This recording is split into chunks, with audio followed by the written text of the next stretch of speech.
I'm Dan Ackerman, and we are here taking a look at the HP Envy Sleekbook. This is a 15-inch laptop from HP that is very thin, reasonably light, kind of like, let's say, an ultrabook, but it can't be an ultrabook because ultrabooks need Intel CPUs.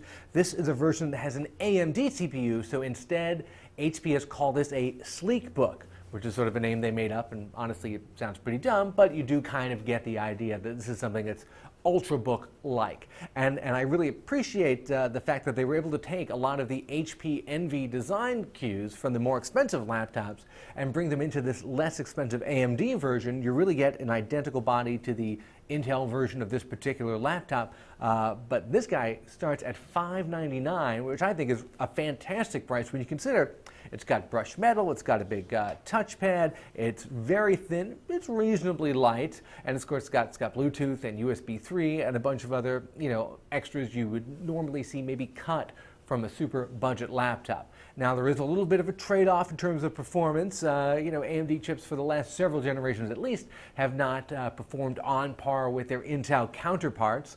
But if you think about what you're doing with your laptop, you're surfing the web, you're on Facebook, email, maybe streaming some video, it's going to be perfectly fine for all of that. There's even some decent built-in graphics with AMD's current chip infrastructure. It's kind of a CPU and a GPU together on the same chip. It's maybe a little bit better than Intel's current HD 4000 integrated graphics, depending on what you're playing. You're not going to do a lot of serious gaming, but it's enough to get you through. There are a handful of things that feel a little bit cheap. The hinge creaks a little bit and it's not super sturdy.